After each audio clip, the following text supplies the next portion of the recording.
मोहिनी ने अपने आकर्षण से राजा को और अंधा किया ताकि वह सौम्या और चंदन पर शक करने लगे। दोस्तों, कहते हैं कि समय सबका इंसाफ करता है। आज भले कोई कितनी भी साजिश करके कुछ हासिल कर ले, लेकिन एक वक्त ऐसा आता है उसका भी हिसाब होता है। उदयपुर के राजा वीरेंद्र सिंह की छोटी रानी मोहिनी की महत्वाकांक्षा और पुत्र मोह ने जो साजिश रची, उसका खामियाजा कुछ वक्त के लिए पूरे राज्य ने भुगता जरूर, लेकिन जल्द ही सच्चाई सबके सामने आ गई। समाज में सकारात्मक बदलाव लाने वाली इस कहानी को जरूर देखिए। उदयपुर एक प्राचीन साम्राज्य जहां ऊंचे किलों की दीवारें सूरज की किरणों में चमकती थीं। राजमहल के सोने से जड़ित गुंबद, रंग बिरंगे बगीचों की हरियाली और हवा में तैरती मधुर शहनाई की धुनें। यह था युवा राजा वीरेंद्र सिंह का राज्य, शौर्य, वैभव और न्याय का प्रतीक। वीरेंद्र एक शासक जिनका नाम सुनकर शत्रु कांपते थे और प्रजा सिर झुकाती थी। उनके गहरे लाल अंगरखे पर स्वर्ण की कढ़ाई, माथे पर चमकता मुकुट और आंखों में एक शांत दृढ़ता। वह न केवल राजा थे बल्कि प्रजा के लिए पिता समान थे।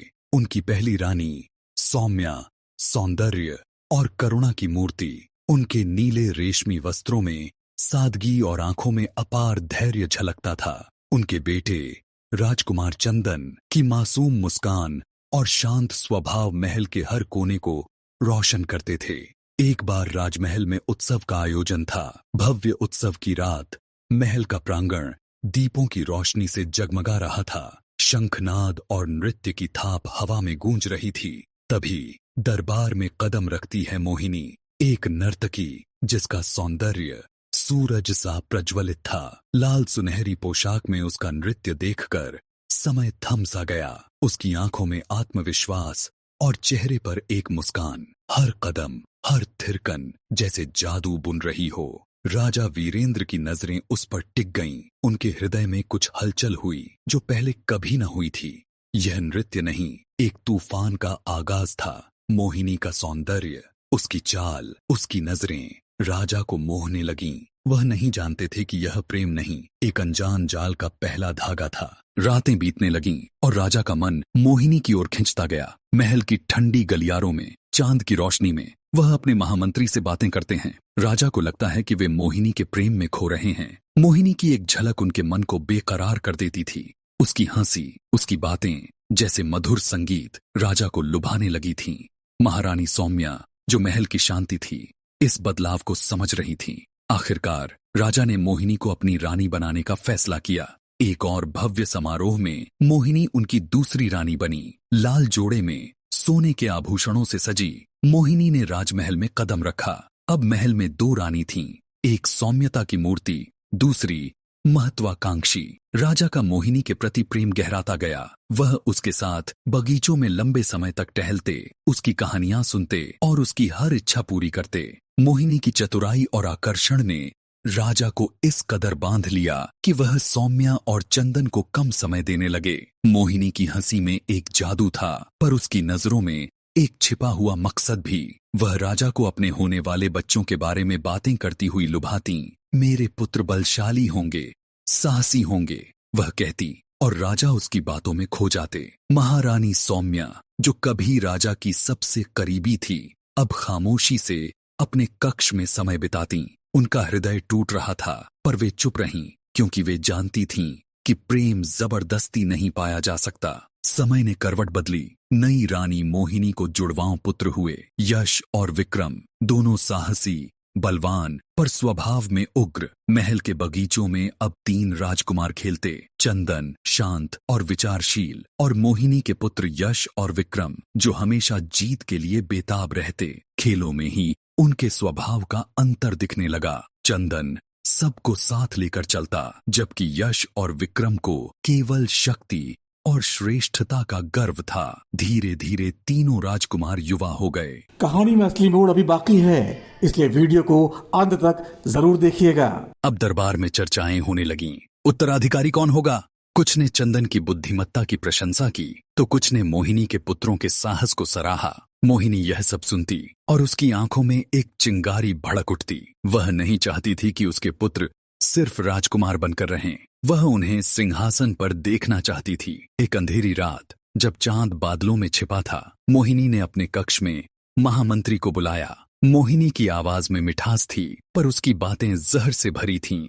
मेरे पुत्रों को सिंहासन चाहिए, उसने कहा। चंदन और सौम्या को रास्ते से हटाना होगा। महामंत्री, जो पहले से ही धन और सत्ता का लालची था, मोहिनी की बातों में आ गया। उसने एक जाल बुनना शुरू किया। झूठी अफवाहें फैलाई गईं कि चंदन राजा के खिलाफ विद्रोह की योजना बना रहा है। गुप्त संदेश, जाली दस्तावेज और विश्वासघात का खेल शुरू हुआ। मोहिनी ने अपने आकर्षण से राजा को और अंधा किया ताकि वह सौम्या और चंदन पर शक करने लगे। महल का सुनहरा आंगन अब खामोश था। राजा, जो कभी चंदन को गले लगाकर गर्व करते थे, अब उससे ठंडी नजरों से मिलने लगे। सौम्या ने अपने बेटे को समझाया, सत्य का रास्ता कठिन होता है, पर वही जीतता है। पर चंदन का मन टूट रहा था। वह अपने पिता के अविश्वास से आहत था। मोहिनी की चाल काम कर रही थी। उसने सुनिश्चित किया कि दरबार में चंदन की छवि एक विद्रोही की बन जाए। उसने अपने पुत्रों को और उकसाया ताकि वे चंदन से और अधिक प्रतिस्पर्धा करें। महल में अब प्यार की जगह विश्वास और साजिश ने ले ली थी। अब दरबार में चर्चाएं होने लगीं। इसी अंधेरे में एक रोशनी जगी। पुस्तकालय में काम करने वाली विद्याधरी, एक साधारण पर विद्वान युवती, चंदन की सहारा बनी। उसकी सादी साड़ी, लकड़ी के मोतियों का हार और आंखों में गहरा ज्ञान चंदन को आकर्षित करने लगा। दोनों के बीच बातें शुरू हुईं, जो धीरे धीरे प्रेम में बदल गईं। विद्याधरी ने चंदन को सिखाया कि सच्चाई और धैर्य ही उसका हथियार है। उनके प्रेम ने चंदन को नई ताकत दी। वह अब सिर्फ अपने लिए नहीं, बल्कि अपनी माँ और अपने प्रेम के लिए लड़ना चाहता था। एक दिन पुस्तकालय में ग्रंथों को व्यवस्थित करते हुए विद्याधरी को एक दस्तावेज मिला। काले स्याही से लिखे उन शब्दों में मोहिनी और महामंत्री की साजिश का पूरा सच था। नकली पत्र, गवाहों के झूठे बयान और चंदन को रास्ते से हटाने की योजना। कांपते हाथों से विद्याधरी ने यह दस्तावेज चंदन को दिखाया। चंदन की आंखों में गुस्सा और दृढ़ता थी। उसने फैसला किया कि अब समय है सत्य को सामने लाने का। राजधानी के मंदिर में एक भव्य सभा का आयोजन हुआ। हजारों लोग, दरबारी और प्रजा इकट्ठा थी। चंदन हाथ में वह दस्तावेज लिए राजा के सामने खड़ा हुआ। उसने एक एक करके साजिश का पर्दाफाश किया। गवाहों ने सच बोला और महामंत्री के हस्ताक्षर सारी सभा के सामने उजागर हुए। मोहिनी का चेहरा पीला पड़ गया। राजा की आंखें विश्वासघात से लाल हो उठीं। प्रजा ने एक स्वर में न्याय की मांग की। सत्य ने अंधेरे को चीर दिया।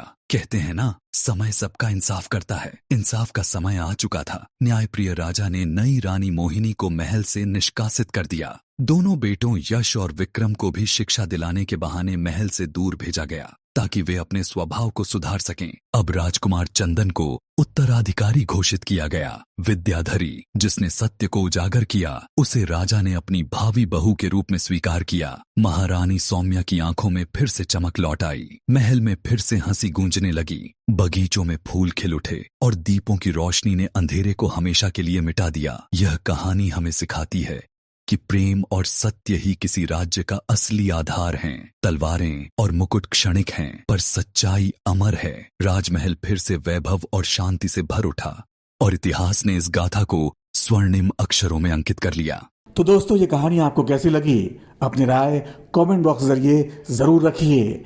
इस वीडियो को देखने और शेयर करने के लिए आपका बहुत बहुत शुक्रिया।